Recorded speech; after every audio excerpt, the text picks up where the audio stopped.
Hi my friends, Nancy Hunter here. I'm going to paint a little winter scene. This is just a sketch of the painting we're going to do. And I'm going to show you how to transfer the image. Here's watercolor paper underneath. I've got 140-pound watercolor. I'm using some graphite paper. I'm going to straighten this up. There. I'm just going to transfer that through. Let's hope I've got the tree lined up okay. There. This takes a little more thought than there. So I'm just going to transfer that through.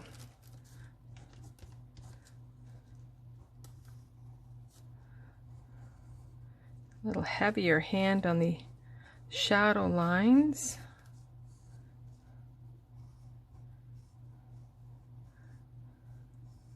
Cute little cottage in the snow. Just going to check to see my lines are transferring. Yay! Got a pine tree growing right close to the cottage, and a little crooked roof. Gonna straighten that up.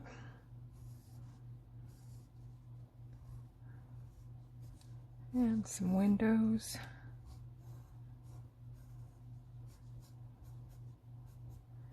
A window box. Some ski poles. And some skis. More ski poles. I guess this cottage is good for two. Some tracks. And a bird feeder. Gotta have a bird feeder. Better than Netflix these days. Now I'm just going to hold that. Check to see if I've got most of the lines in, and I don't. Haven't done this one in a while. Haven't painted in a while. So I'm going to lift that off.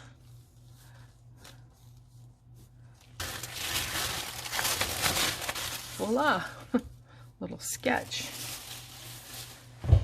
Now we're going to get into some painting here. I'll move this so you can see what I'm doing. There.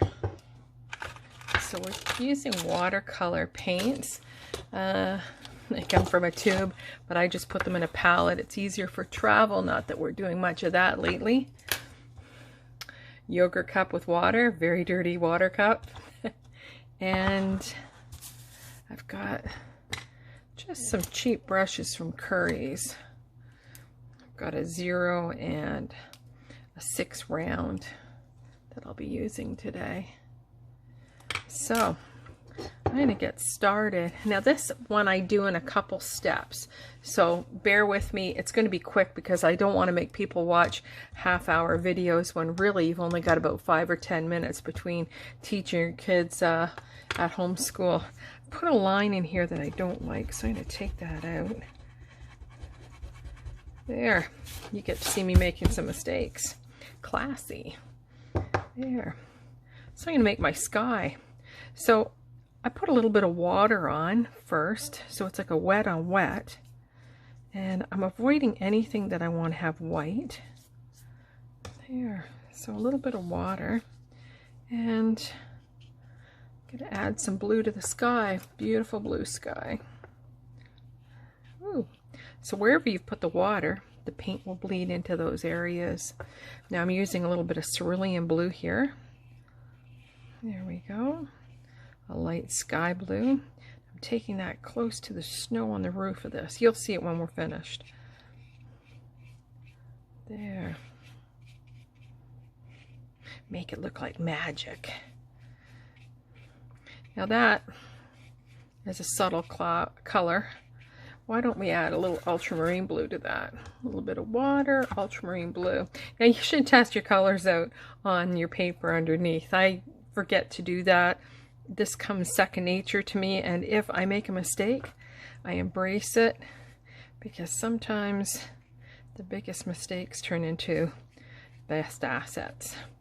Now you can put a little purple in the sky, or even some gray. I have blue on my brush. I'm going to cheat and add a little bit of this permanent rose. Check the color, and I've got some purple. There. Make some sway in the sky. Now, since I've got a little bit of purple on my brush, I'm going to give myself a little shadow here. Some shadows in the snow. Now, if the color goes on too intense, you can always blot it out with a tissue or a paper towel. See that? People say watercolor isn't forgiving. Well, it is. There, I went too dark, so I'm just going to blot that out a bit. And you've got some shadows in the snow.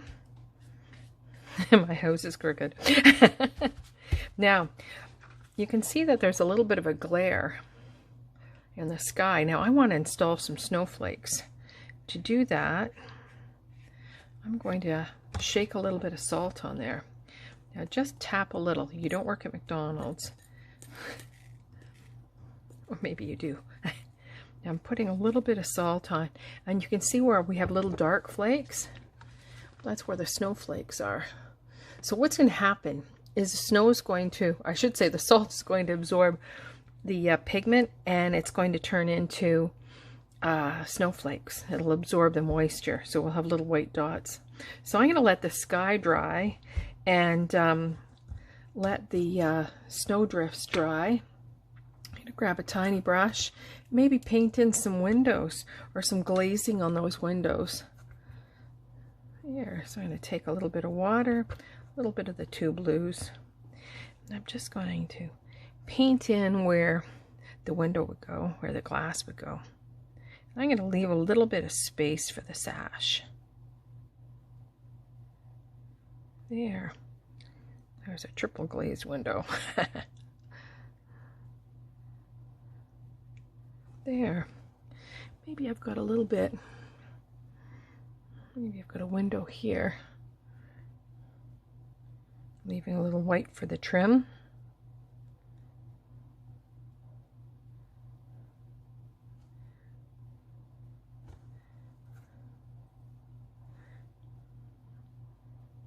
Oh, that one went a little dark. That's okay.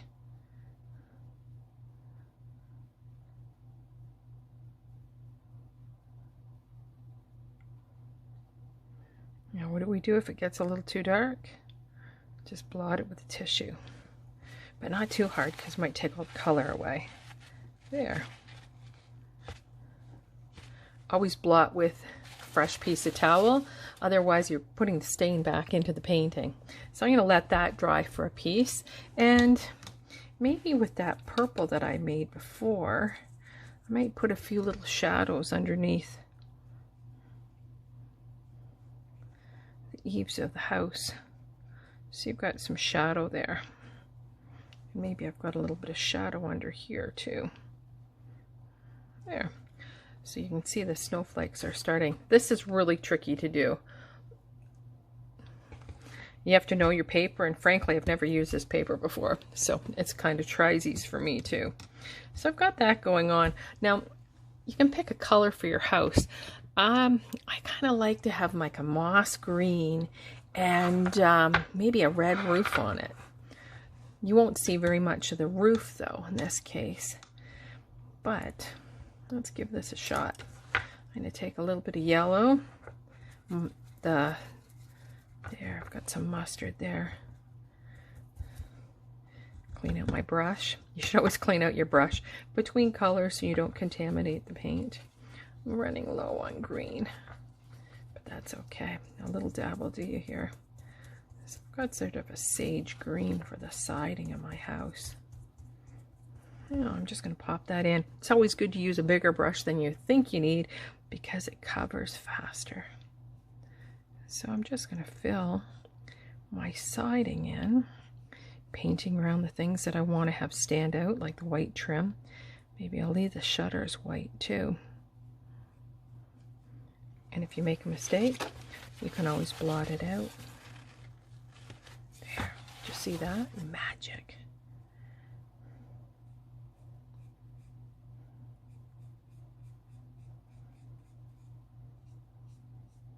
I'm doing this quickly so you don't see the brush strokes when they dry. There. As I said before, you don't want to watch me paint all day. You got things to do. Go outside, play in some snow. There we go. So I've got that green established. There. It's okay. Now I'm going to check that with my finger, and that's pretty dry. I'm going to put a tree line in the distance. Sometimes when you're painting things, they aren't exactly how they appear in reality. I'm going to take some of that ultramarine blue, rinse out my brush, and add some permanent rose. So I've got a deeper purple. There. I'm going to use this to make a tree line in the distance. So I'm just going to do a line of color, and then I'm going to pull that up. And this will give a lot of contrast and make your snow stand out. Now I'm going to be careful not to get too much paint onto the house. And this dries quickly, thank goodness. And I've got a tree line over here. Pulling that up so it gives the impression of trees. How does that sound? Lazy woman trees. And I'm going to take that right across.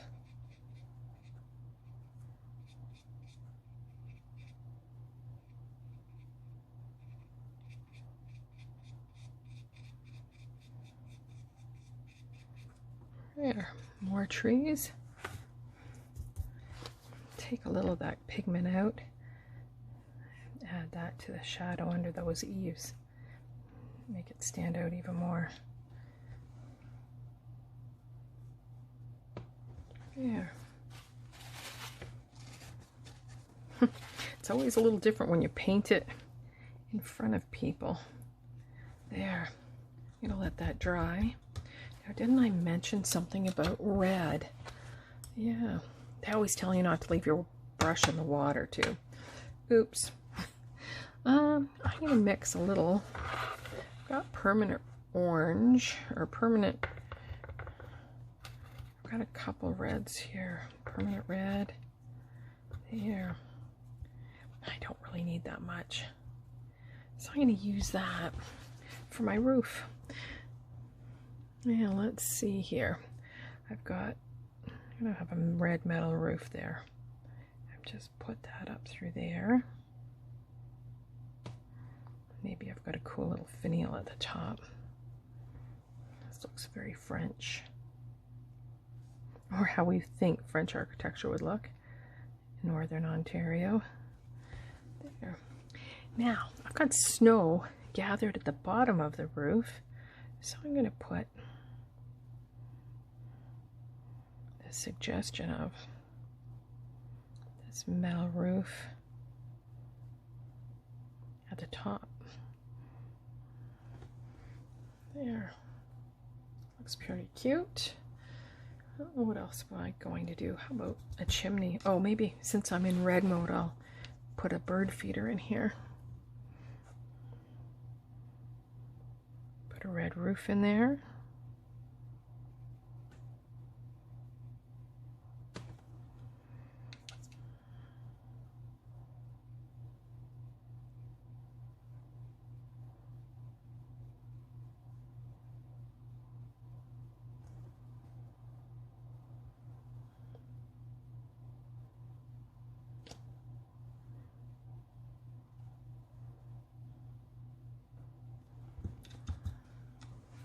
There. I'm going to turn my paper around so I'm not dragging my hand through the paint.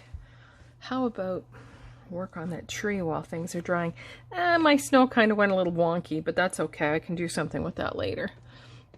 How about we take some of the burnt umber, drop a little water into that, and make a trunk for this pine tree. And maybe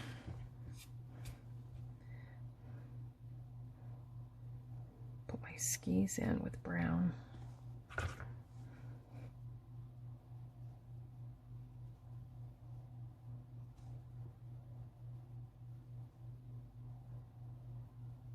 A little shadow under those. A little brick for the chimney.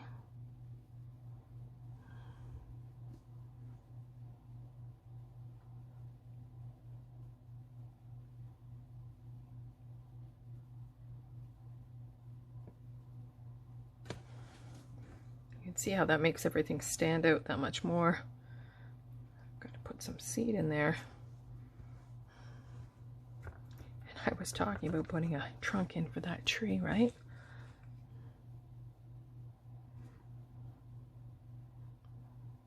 I've got a little bit of bleeding going on there where my salt is. I'm going to make the trunk a little thicker at the bottom so it can hold all those branches up. Yeah, I'm going to make a darker green by mixing maybe a little bit of ultramarine.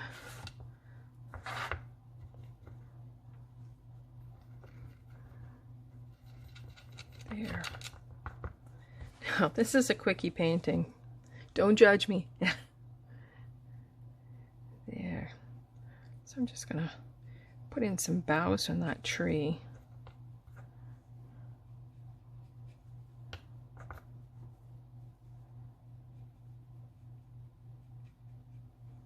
And this is a little bit different than the green on the house, so it stands out.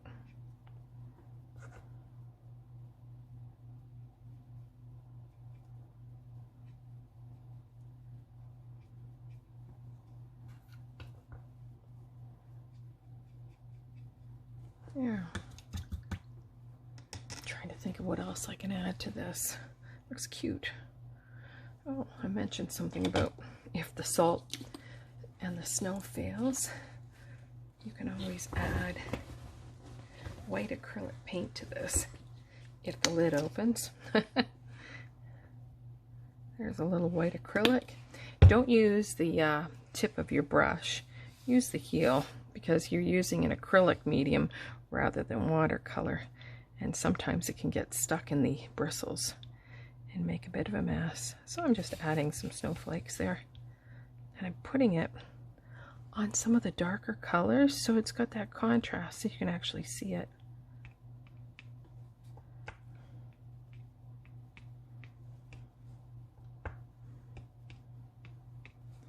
Yeah, I could use a little gray, but I might just use my pencil and darken in some of my details.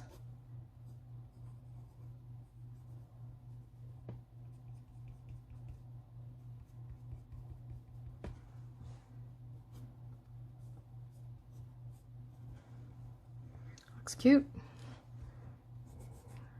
Give it a signature and be done. There we go. Enjoy.